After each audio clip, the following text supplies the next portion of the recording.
Buenas, bienvenidos al podcast de Inteligencia Aumentada. En el episodio de hoy, inteligencia artificial al alcance de la mano. Sin más preámbulos, empecemos. Este podcast es para todos aquellos que les interesa el mundo de la inteligencia artificial y el machine learning, también para los que se dedican o se quieren comenzar a desarrollar en el mundo de la inteligencia artificial, pero especialmente también para los que quieran cambiar de carrera profesional y comenzar a desarrollar soluciones con inteligencia artificial, ya sea como hobby, incorporarlas en su trabajo actual o incluso cambiar completamente de carrera profesional.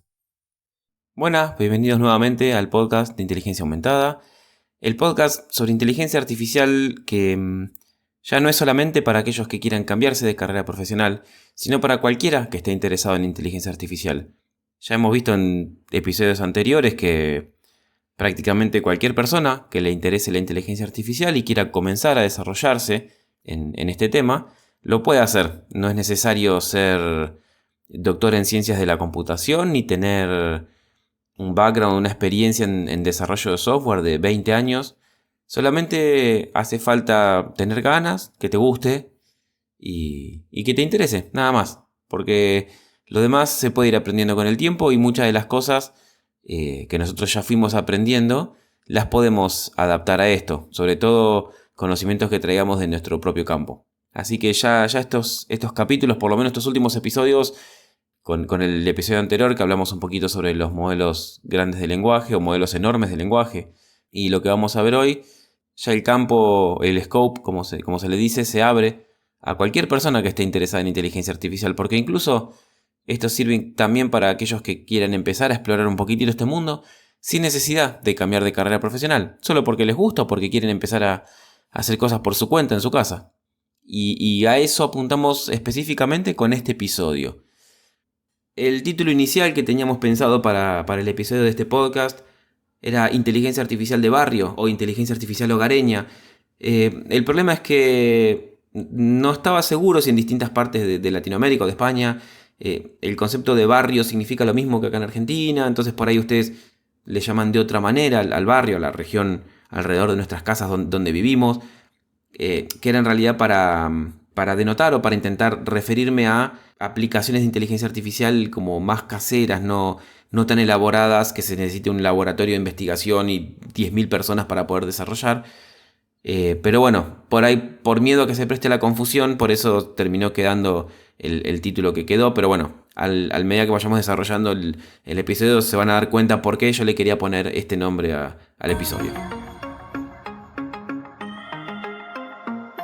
De mi experiencia como astrónomo, por ejemplo, remontándonos ya hace varios años atrás, siempre veía un patrón que se repetía, sobre todo en los alumnos cuando apenas ingresaban. Cuando ingresaban a las carreras, tenían ciertas aspiraciones cuando se convertían en científicos. Y había un patrón que siempre se repetía. Por ejemplo, los estudiantes de carreras como física siempre apuntaban a trabajar con física cuántica, por ejemplo. Estudiantes de astronomía siempre decían que iban a trabajar en astrofísica relativista o en agujeros negros. Después empezaron a hablar de temas como ciencias planetarias, porque también estaba un poco de moda en ese momento, cuando empezaron a aparecer los primeros descubrimientos de planetas extrasolares. Y si nos vamos, por ejemplo, a campos más allá de lo que es la investigación científica, por ejemplo, médicos, que cuando apenas entraban en la carrera decían, yo quiero ser neurocirujano y no sé qué y no sé cuánto. A ver, ¿qué quiero decir? No son todos los casos, porque obviamente había gente que no. Pero se ve muy seguido que siempre cuando uno ingresa en un ámbito o quiere dedicarse a algo, mismo los chicos cuando estaban en el colegio secundario en los últimos años, que les preguntaban, ¿vos qué querés estudiar? Nombraban las carreras que querían estudiar y siempre apuntaban a lo más alto, a lo más complejo, siempre al extremo del espectro, lo que es lo que se le llama en inglés el estado del arte. Y hay un montón de cosas en el medio, un montón de ramas, un montón de áreas en cada carrera, que también son súper interesantes, son súper válidas. En física hay un montón de cosas que uno se podría dedicar a termodinámica, se podría dedicar incluso a física de materiales, a física experimental, no necesariamente física teórica como los que trabajan en física cuántica. El objetivo de todo físico no necesariamente es trabajar en el CERN, en el colisionador de hadrones o la máquina de Dios, como se le llamaba popularmente.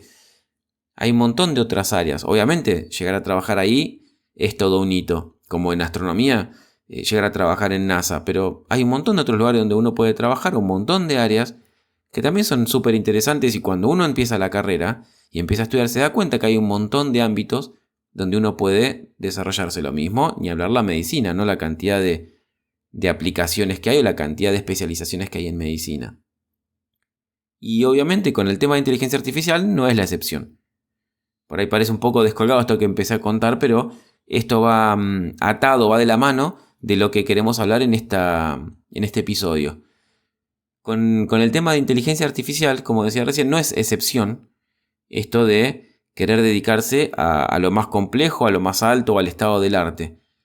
¿Por qué? Porque cuando uno habla con gente que le interesa la inteligencia artificial, de lo primero que habla son de vehículos autónomos o de estos modelos que empezaron a aparecer ahora como ChatGPT, como DALL-E. Siempre el que quiere empezar a trabajar en inteligencia artificial y nunca lo hizo, o el aficionado que le interesa la inteligencia artificial, siempre piensa en estos modelos, piensa en robots futuristas que van a ser nuestros mayordomos, vehículos que se manejen solos, cosas hiper complejas que son posibles de realizar. De hecho, hemos visto una gran cantidad de avances últimamente, pero no necesariamente es lo único que se puede hacer, o la única forma de dedicarse a la inteligencia artificial es tratando de llegar a trabajar en lugares como OpenAI, Google, Microsoft, Meta.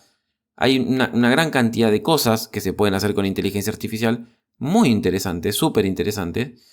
Y lo curioso de todo esto, o lo inspirador de todo esto, es que muchas de esas cosas que se pueden hacer, hasta casi se pueden hacer desde casa con una computadora personal. Yo lo he experimentado en primera mano, y cualquiera de ustedes, si lo ha intentado o conoce a alguien que esté por ahí un poco más metido en el tema de inteligencia artificial, seguro le van a preguntar y les van a comentar de que sí, de que es verdad. Hay un montón de aplicaciones que se pueden hacer con inteligencia artificial, que no necesariamente necesitamos una supercomputadora o tener a nuestra disposición un supercentro de cómputo. Hay muchas aplicaciones que se pueden hacer con muy poco y la verdad aportan un montón. Por eso en el episodio de hoy lo que quería darles es eso que yo mencionaba en el título, una vista un poco más de barrio, un poco más mundana, un poco más aterrizada de la inteligencia artificial. Por un lado, para aquellos que quieren cambiar de carrera profesional, para poder darles un panorama un poco más amplio de todo lo que realmente se puede hacer con inteligencia artificial, y por qué también entender un poco por qué es una disciplina que cada vez tiene más demanda en el mercado laboral. Y para aquellos que todavía no están decididos en cambiar de carrera profesional o no se lo plantearon, pero les interesa la inteligencia artificial, poder escuchar y conocer todas las cosas que se pueden hacer con inteligencia artificial sin necesidad de tener años de experiencia en desarrollo de estos modelos o trabajando en empresas top como las que mencioné recién, y que se pueden hacer un montón de cosas a nivel cotidiano. Hoy les voy a listar un poquitito algunas aplicaciones más comunes que se pueden hacer con IA. Obviamente, como yo siempre les digo, las listas que yo menciono en este podcast no son exhaustivas. No es que con esto abarcamos todo, pero es para hacerles dar una idea de lo que hay y lo que se puede hacer, ¿no? Porque ya hemos visto que la inteligencia artificial es algo que llegó para quedarse, que es algo que ya está establecido. Hay un montón de cosas funcionando de inteligencia artificial.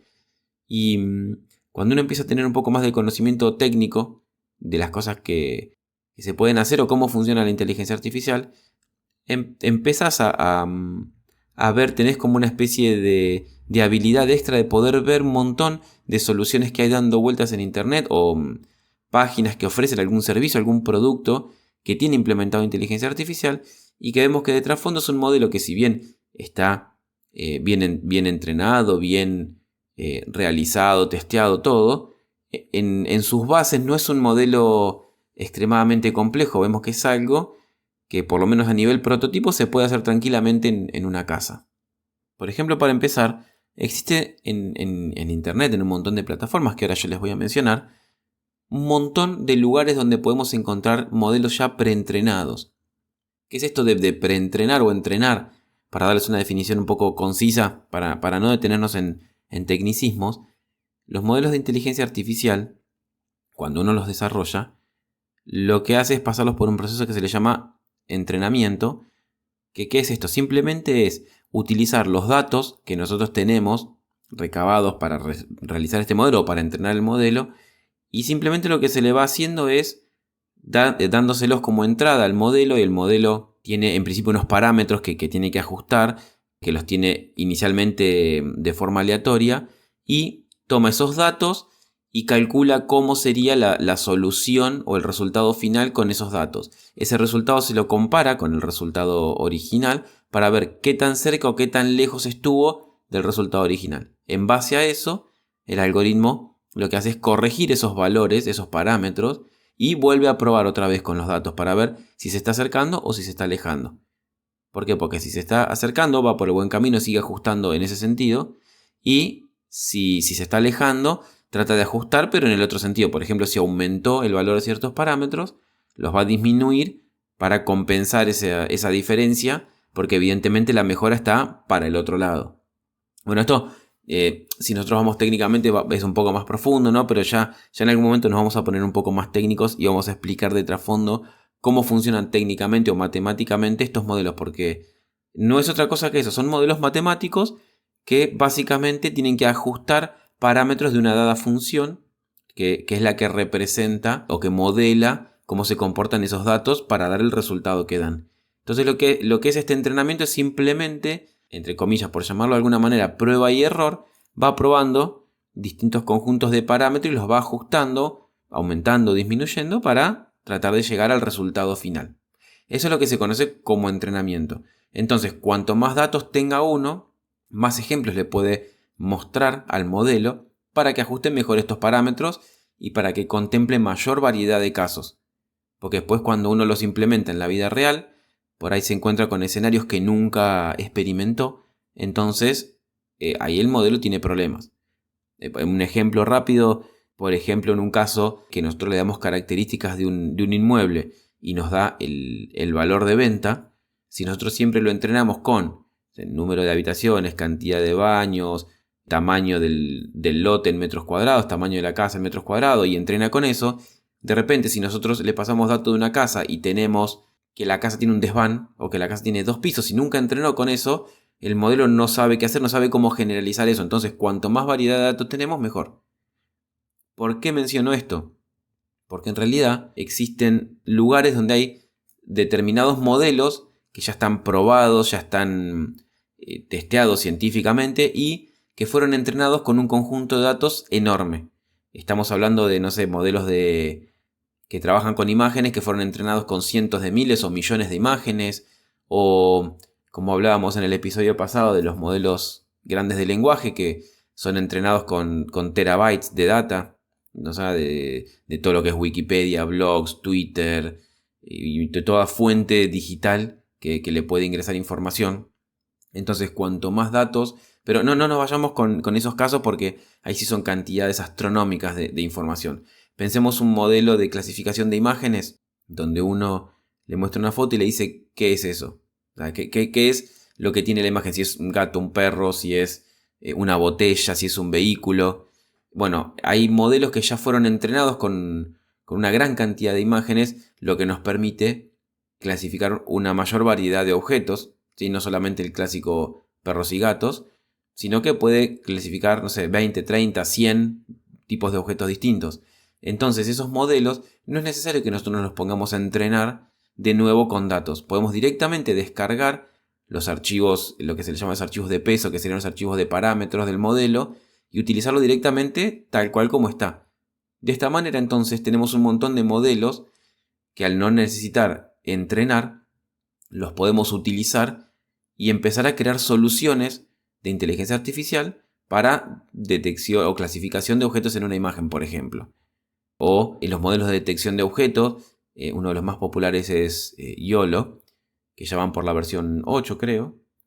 Ese tipo de modelos nosotros también lo que hace es le damos una imagen y nos recuadra en la imagen los distintos objetos que hay y nos dice qué es cada objeto y con el porcentaje de confianza que lo está determinando. Bueno, estos modelos, para que puedan funcionar bien, tuvieron que haber sido entrenados con una gran cantidad de imágenes. Y si nosotros lo tenemos que hacer con imágenes propias, necesitaríamos una base de datos enorme, además de computadoras súper potentes que serían carísimas de comprar, O bueno, se podría entrenar en la nube, pero hay que pagar el tiempo de entrenamiento. Por suerte, este tipo de modelos que ya vienen preentrenados nos ahorran todo ese trabajo. Entonces los podemos tomar y directamente empezar a utilizar. Acá un comentario entre paréntesis: como podemos partir de estos modelos sin tener que comenzar de cero, ahí es donde nosotros a veces hablábamos en el podcast o en la cuenta de Instagram, que entre comillas nuevamente no es necesario saber de matemática para trabajar con inteligencia artificial. Porque si uno toma estos modelos que ya están preentrenados, es simplemente tomarlos y conectarlos, enchufarlos en el modelo que vamos a utilizar y empezar a aplicar el desarrollo de la solución. Ojo, no estoy diciendo o haciendo apología de que no es necesario estudiar matemática para trabajar con inteligencia artificial. Lo que quiero decir es que en un principio, por lo menos para arrancar, para tener una primera experiencia de hacer soluciones con inteligencia artificial, podemos por un momento obviar el conocimiento matemático. Obviamente, si después queremos ir más a fondo y ya saber desarrollar soluciones con inteligencia artificial y entrenar modelos o desarrollar nuestras propias arquitecturas, ahí sí es necesario tener algún tipo de conocimiento matemático, porque en ese entrenamiento puede haber cosas que no anden bien y tenemos que ver qué es lo que está pasando con el modelo, y conocer un poco la matemática de fondo nos va a permitir saber qué es lo que está pasando y no usarlo a ciegas. Entonces, en realidad sí es importante saber de matemáticas, muy importante, es una de las habilidades fundamentales, pero en un principio, si nosotros queremos comenzar a hacer algunas aplicaciones de inteligencia artificial, podemos pasarlo por alto y comenzar después el entrenamiento en matemática. ¿Pero a qué voy con todo esto? Que ya vemos cómo podemos utilizar modelos preentrenados, preexistentes, para desarrollar soluciones. Entonces no necesitamos computadoras potentes, caras, ni gastar dinero en entrenamiento en la nube, porque ya tenemos modelos que otra gente entrenó y directamente nos podemos concentrar en desarrollar soluciones. Ligado a esto, existe una plataforma como por ejemplo es Hugging Face, que tiene un montón de estos modelos preentrenados y variantes de todos estos modelos que nosotros podemos tomar, porque es todo de código abierto, y empezar a implementar aplicaciones con estas soluciones. Incluso Hugging Face, si nosotros seguimos, que sería lo lógico, ¿no?, utilizando estos códigos de manera que sean código abierto, los podemos desplegar dentro de la página Hugging Face y estar disponible para todo el mundo. O sea que ahí podemos incluso desarrollar soluciones y desplegarlas ahí para que todos la puedan ver, utilizar, testear, probar, sugerir mejoras. Uno también podría, por ejemplo, bajarse los códigos que encuentra en Hugging Face, los modelos con los archivos de parámetros ya preentrenados, y utilizarlos a nivel local en nuestra propia computadora.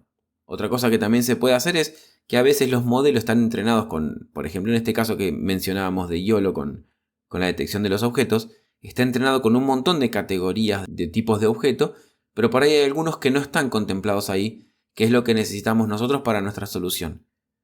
Entonces, ¿qué pasa? Decimos, bueno, tenemos que empezar de nuevo a entrenar. Bueno, no necesariamente. Existe algo que se puede hacer que se llama Transfer Learning, que es para hacer una especie de afinado más delicado, más sutil de los modelos, que es, recuerden que las redes neuronales, que es la base del Deep Learning, son un conjunto de capas de neuronas o perceptrones que nos permiten ir detectando características cada vez más complejas en los datos. Bueno, lo que uno podría hacer es, estas primeras capas detectan las características más básicas, no sé, líneas rectas, líneas diagonales, verticales, horizontales. La siguiente capa, con combinación de estas características, esquinas, áreas de cruces de líneas. En la siguiente, curvas, y así se va haciendo cada vez más complejo hasta que empieza a detectar, no sé, facciones de la cara, ojos, una nariz o una botella, cosas por el estilo. Bueno, lo que uno podría hacer es solamente entrenar esas últimas capitas donde detectan las características más finas de los objetos que uno está trabajando, y agregar nuestras propias categorías de objetos. Imaginemos que, por ejemplo, tomamos uno de esos modelos y nosotros queremos utilizarlo para diferenciar distintas razas de gato o de perro. Podríamos tomar estos modelos que están entrenados con un montón de imágenes de gatos, de perros y de un montón de otros objetos, y solamente entrenar a hacer ese transfer learning, que sería transferencia de conocimiento. Tomamos el conocimiento que ya tiene el modelo que fue preentrenado y ajustar solamente la última parte, donde ya hacemos un entrenamiento un poco más fino para que el algoritmo no solo detecte gatos, sino que detecte distintos tipos de gato, distintas razas de gato, para nuestro propósito sea cual sea. Entonces, de esta manera, nosotros podemos tomar modelos que ya existen y hacerle ajustes o pequeñas modificaciones o incluso utilizarlos como están y ya podemos empezar a realizar soluciones. Es más, esto que yo mencionaba recién de Hugging Face, si nosotros tuneamos un modelo a través de Transfer Learning, lo podemos desplegar en esta red de Hugging Face o en otra que uno quiera, ¿no? Ya sean pagas o gratuitas, y podemos tener nuestras propias soluciones desarrolladas. A esto es lo que yo me refería un poco con inteligencia artificial de barrio o inteligencia artificial más cotidiana o más hogareña. Porque hay un montón de cosas ya realizadas que podemos tomar y utilizar nosotros, que no necesitamos todo un equipo de desarrollo, todo un laboratorio de investigación para crear una arquitectura, un modelo nuevo de red neuronal y entrenarlo, armar toda una base de datos y un proyecto que por ahí nos puede llegar a llevar varios años para tener algo funcional, si queremos hacer algo realmente complejo. Si no, podemos tomar un montón de estas soluciones que ya existen y podemos empezar a implementarlas. O, si queremos desarrollar nuestras propias redes neuronales, podemos partir de un modelo preentrenado y hacer transfer learning, o podemos empezar de cero, porque a veces las soluciones son más simples de lo que uno cree. Ahora a continuación voy a dar algunos ejemplos para que se entienda a qué me estoy refiriendo. Pero por ejemplo con Computer Vision, y nombro Computer Vision porque es un área que, como digo siempre, particularmente me interesa, así que todo el que le interese Computer Vision y quiera hablar de Computer Vision y quiera preguntar, ya sabe dónde encontrarnos, dónde escribirnos, a la cuenta de Instagram, o al perfil de LinkedIn, o al correo. Escriben y yo siempre estoy dispuesto a responder, a charlar, y me encanta ponerme a hablar de estos temas porque realmente me gusta. Pero bueno, no nos desviemos de eso.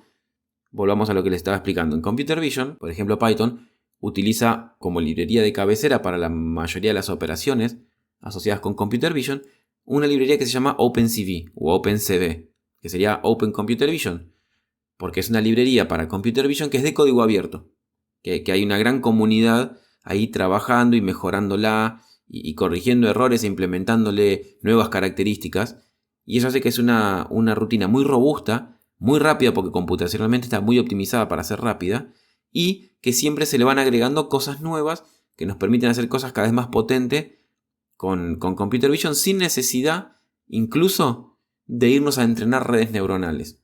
¿A qué me refiero con esto? Por ejemplo, dentro de estas librerías ya hay, bueno, en realidad OpenCV es más lo que se llama un framework o un marco de trabajo, ¿no? Es un gran conjunto de librerías y sublibrerías, porque ya es demasiado amplio lo que es OpenCV. Y dentro de todo ese marco de trabajo tiene librerías que están preentrenadas para ciertas cosas. Por ejemplo, hay funciones dentro de OpenCV que ya nos permiten detectar rostros, manos, nos permite detectar una estructura rudimentaria del esqueleto de una persona que se detecta en la imagen, entre un montón de otras cosas, ¿no?, que se pueden hacer.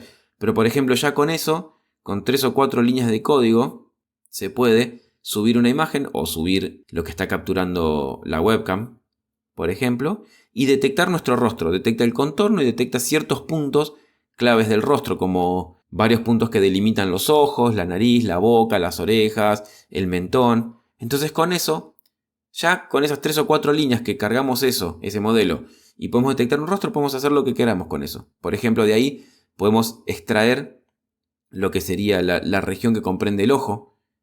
Entonces podemos analizar o estudiar si ese ojo está cerrado o está abierto. Entonces podemos detectar si una persona está pestañeando o está con los ojos cerrados. Si la parte del iris del ojo está a la izquierda o a la derecha o al centro de la parte blanca, podemos ver si la persona está mirando a la izquierda, a la derecha, está mirando para arriba. Entonces ya podemos trabajar con la región hacia donde está viendo una persona con muy pocas líneas de código. No es necesario entrenar toda una red neuronal para trabajar con esto. ¿Y por qué les cuento justamente este ejemplo? Porque yo cuando arranqué con todo esto, que empecé a estudiar, a practicar, en las primeras clases que empecé a tomar yo sobre redes neuronales, que apenas estaba aprendiendo, estaba hiper verde, lo que primero quise hacer es trabajar con ese tema y empecé a entrenar redes neuronales para detectar la orientación del ojo con respecto al centro de la cámara, para ver si podía controlar el cursor en la pantalla con la vista. Bueno, lo hice horrible, no funcionó, me daba error por todos lados, la precisión era malísima, hasta que encontré este tipo de modelos, y con este tipo de modelos uno ya puede trabajar directamente sin necesidad de gastar todo ese tiempo en trabajar en el entrenamiento del modelo porque alguien ya lo hizo. Y seguramente trabajó con un montón de datos y optimizó todas las funciones y todos los métodos para que sea rápido y sea computacionalmente eficiente. Entonces podemos hacer cualquier tipo de aplicación que tenga que ver, por ejemplo, con el rostro, sin necesidad de meternos con redes neuronales. Yo le decía esto de los ojos, podemos saber si una persona está mirando para abajo o para arriba, podemos medir las proporciones del rostro, ¿no? De distancia entre ojos, tamaño de la nariz, si está mirando para la izquierda o para la derecha, o al saber dónde están todos esos puntos que les decía yo que representan la cara, podemos poner, por ejemplo, en el centro, entre los puntos que definen los dos ojos, podemos pegarle una imagen, un JPG, de unos lentes de sol. Entonces ya creamos nuestros filtros. ¿Sí? Son filtros muy rudimentarios, pero son filtros similares a los que se usan en Instagram, donde nos pega el lente donde nosotros tenemos los ojos y si movemos la cara, los lentes siguen nuestra cara. ¿Por qué? Porque usan seguramente un modelo de estos que detectan los puntos de la cara y pueden seguir la cara moviéndose en la pantalla. De la misma manera funcionan estos filtros que se ven en varias redes sociales, ¿no? Que nos afinan los rasgos de la cara, te dan color a las mejillas, sombras en los ojos, que son tan problemáticos y son tan debatidos, ¿no? Porque nos da una percepción bastante torcida de la realidad. Pero bueno, yendo a lo técnico, eso se puede hacer sin necesidad de meternos a trabajar con redes neuronales, ¿sí? Porque ya Computer Vision y OpenCV se puede hacer un montón de todas esas cosas. Cuando yo le mencioné el tema de las manos también, se puede trabajar detectando la mano y los puntos, creo que detecta cada falange y algunos puntos de la palma. Podemos trabajar con la posición de la mano, reconocer gestos, por ejemplo, deletrear palabras en lenguaje de señas de sordomudo y que la cámara lo vaya detectando y reconociendo. Entonces un sordomudo, por ejemplo, puede hablar con la computadora a través de los gestos de la mano y los va reconociendo. Entonces fíjense qué aplicación súper útil, ¿sí? Que puede ayudar a una gran cantidad de gente que es discapacitada, que hay un montón de algoritmos de reconocimiento de voz a texto que uno le habla y transcribe, pero una persona que es muda, por ejemplo, no puede. Pero gracias a un algoritmo así, por ahí tiene una chance de comunicarse con la computadora mediante señas. Y esto lo podemos hacer con OpenCV sin necesidad de entrenar nuestras propias redes neuronales y armar una base de datos y conseguir un montón de personas con distintos tamaños de mano, formas de dedo, color de piel, condiciones de iluminación para armar el set de datos para construir eso. Directamente con 3 o 4 líneas de código uno puede hacer eso y puede ya detectar las manos y trabajar con eso. Un prototipo que yo armé para jugar un poco con eso, que después lo voy a subir al canal de YouTube con la explicación, es tomar en el aire un lápiz invisible imaginario y dibujar en la pantalla, a través del seguimiento de la mano en pantalla. Y eso van a ver después cuando yo les muestre, cuando arme el video y lo suba, van a ver que es súper sencillo de hacer. Entonces con eso se pueden crear un montón de aplicaciones que son súper útiles. Y lo mismo cuando yo mencioné lo del esqueleto, podemos trabajar con la posición del cuerpo en el espacio. Entonces podemos saber si una persona tiene las manos juntas o separadas, si está levantando las manos o no, si está encorvado, si está derecho. Entonces se puede trabajar un montón de esas cosas. No sé si ustedes vieron que hay aplicaciones por ahí que son nos dan unos ejercicios, nos muestran cómo se hacen, de estiramiento o ejercicio físico en general, y después nos va corrigiendo la postura de cómo lo estamos haciendo. Bueno, eso se podría mejorar la clase, aparte de los videos, con este tipo de algoritmos. Que detecta a través de la cámara del celular la posición en la que nosotros estamos, a ver si estamos haciendo el ejercicio bien o no y corregirnos. Entonces podemos tener nuestro propio personal trainer sin necesidad de la intervención de un ser humano. Obviamente sí va a tener que intervenir para mostrarle al modelo cómo son las posiciones correctas. Pero después esa persona se puede dedicar a, por ejemplo, a hacer entrenamiento en persona con otros alumnos que puede tener. Y los que lo quieren hacer a distancia o están lejos como para poder ir presencialmente, lo pueden seguir desde la aplicación móvil con este personal trainer asistido. Así que fíjense, con estas 3 cosas que yo les nombré, detección de rostros, manos y esqueleto, que ya lo tiene incorporado OpenCV, la cantidad de aplicaciones que nosotros tenemos. Y que no es necesario ir a trabajar a OpenAI o a Meta para trabajar con inteligencia artificial. Podemos crear nuestros propios filtros de Instagram podemos crear un intérprete de lenguaje de señas, podemos realizar un personal trainer virtual. Y las aplicaciones, si listamos, siguen y siguen. Y hay un montón de cosas más que tiene OpenCV que se pueden hacer que no están mencionadas.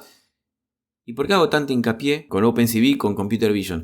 Porque con una sola librería de Python podemos hacer un montón de aplicaciones sin tener que meternos con la complejidad de entrenar redes neuronales. Si así todo con esto no nos alcanza para la solución que nosotros queremos hacer, tenemos modelos preentrenados que ya fueron entrenados, es cuestión de descargarlos y utilizarlos. Si esto no nos alcanza, les podemos hacer un fine tuning a través del transfer learning y solamente entrenar la última partecita, que eso es mucho más liviano. Lo podemos hacer en una computadora doméstica, sobre todo si tenemos una GPU, particularmente para los que nos gusta jugar con la computadora, seguramente tenemos una GPU.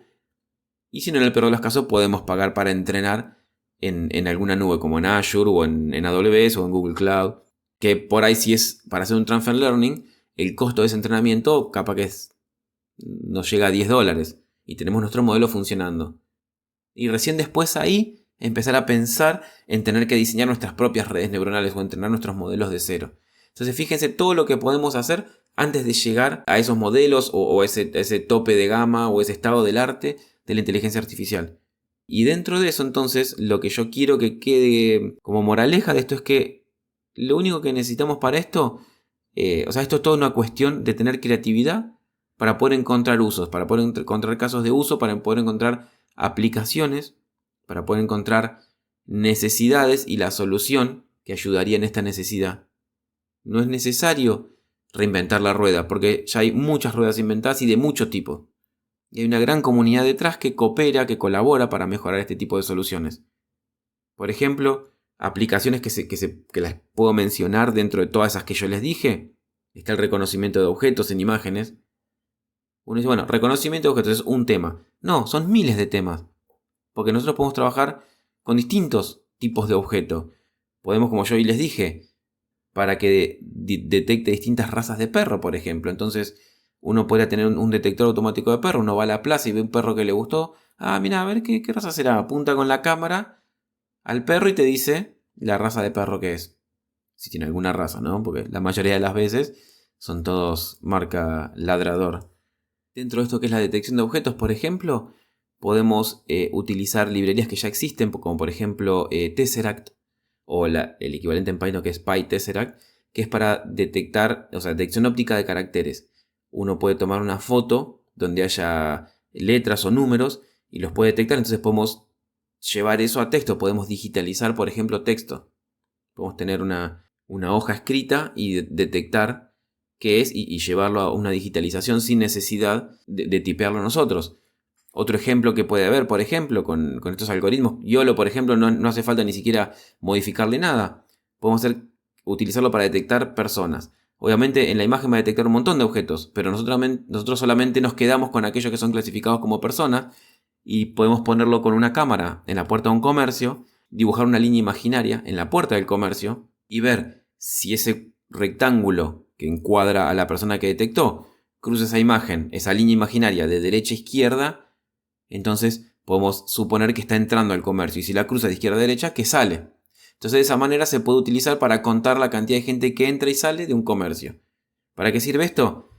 Para ver si no está superando la capacidad máxima del lugar. Por ejemplo, en la época de pandemia eso fue muy útil para ver si no superaba la cantidad de gente sanitariamente aceptada para que esté ahí adentro. Podemos utilizarlo para después recabar información de la cantidad de gente que entra y sale en un comercio, para ver el flujo de un comercio, para ver las horas pico, la cantidad máxima de gente que entra, los momentos del día o los días de la semana, que más gente entra, si nosotros ponemos una oferta o una promoción, si realmente entra más gente como nosotros esperamos o no, y qué porcentaje de gente para ver si efectivamente esa promoción es efectiva o no, la cantidad para distintas promociones, saber cuáles funcionan mejor que otra, para ver, después lo podemos constatar, por ejemplo, con el registro de compras que tiene el comercio y ver si esa gente que entra a comprar o entra a mirar. Entonces por ahí, si hay mucha gente que entra pero no compra, bueno, a ver qué está pasando y hacer un análisis más detallado de eso. Entonces fíjense la cantidad de cosas que se pueden hacer. Y bueno, hay más aplicaciones todavía en un montón de áreas, pero que es cuestión de tener creatividad, ingenio y y saber buscar un poco en internet cuando tenemos estas soluciones, a ver con qué se pueden implementar.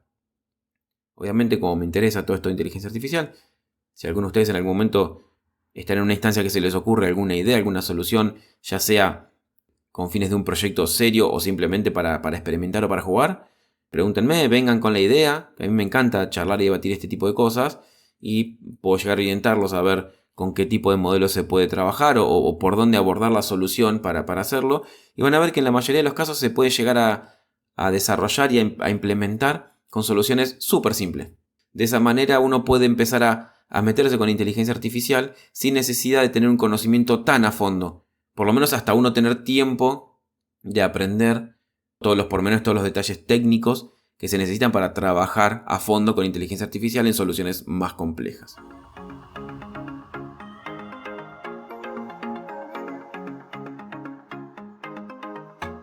Bueno, espero que todo esto que yo les comenté les haya resultado interesante. Con esto quiero ir cerrando este tema para no extenderme mucho, porque ven que hay un montón de aplicaciones que se pueden implementar con inteligencia artificial sin necesidad de meternos con modelos muy complejos o con algoritmos que necesitan una gran cantidad de datos o grandes capacidades de cómputo. Se pueden hacer cosas muy simples. Y van a ver ahora, con el paso de las semanas, cómo van a ir apareciendo en el canal de YouTube soluciones de cómo implementarse. Y van a ver que se puede hacer un montón de cosas de forma relativamente simple. Así que bueno, eso es todo. Espero que les haya gustado. Ya saben que si les gustó se pueden suscribir en Spotify o en la plataforma de escucha que estén utilizando. Si realmente creen que el podcast vale la pena, les agradecería que nos dejen 5 estrellas, porque eso nos va a servir para que el podcast llegue a mucho más gente que le interesa la inteligencia artificial o que se quiere cambiar de carrera profesional y le interesan todos estos temas, para que estas personas se puedan enterar de la existencia de nuestro podcast y poder seguir ayudándolos. Y esto también a su vez nos ayuda a nosotros, porque a través de la retroalimentación nosotros podemos generar más contenido que le sirva a esas personas y a ustedes también. Y junto con eso también les recuerdo que nos pueden seguir en Instagram, en @inteligenciaaumentada. Ahí nos pueden dejar comentarios, sugerencias, críticas, constructivas preferentemente, pedidos de contenido que por ahí falten en la cuenta de Instagram o en el podcast, o esto que estábamos hablando hoy de soluciones con inteligencia artificial que les interese implementar. Podemos charlar para ver, darles una mano a ver qué es lo que quieren implementar, por dónde pueden encarar el principio de solución, o si quieren hacer algún tipo de solución, les falta algún conocimiento, alguna habilidad, bueno, lo podemos hablar, o sugerencias para contenido, ahora que queremos empezar a subir contenido a YouTube, para que vean un poquito más de herramientas, de cómo funciona, de cómo se manejan, para que tengan una visión ahora un poco más técnica de cómo funciona la inteligencia artificial y cómo nos puede beneficiar. También pueden seguirme en LinkedIn con mi nombre y mi apellido, Luciano-Darriba. Ahí pueden seguirme, que también voy a ir subiendo contenido, mayormente texto, pero bueno, voy a ir compartiendo también un poco de imágenes, videos de estas soluciones que vayamos implementando para que ustedes puedan ver un poco más de lo que se puede hacer con inteligencia artificial. Así que bueno, eso es todo. Gracias por escucharnos. Ya el próximo episodio es el último. Con eso vamos a ir terminando la primera temporada del podcast. Vamos a tomarnos un pequeño descanso, más que nada para reestructurar un poco una posible segunda temporada del podcast, pero también para empezar a dedicarle un poco más de tiempo al canal de YouTube, para que no esté solamente el podcast ahí subido, sino que podamos empezar a subir videos más explicativos que muestren algunas cosas también un poco técnicas que requieran más de la ayuda de la imagen, no solamente de la voz. Así que bueno, espero que les haya gustado este viaje y los espero la próxima con el último episodio del podcast. Muchas gracias. Chao.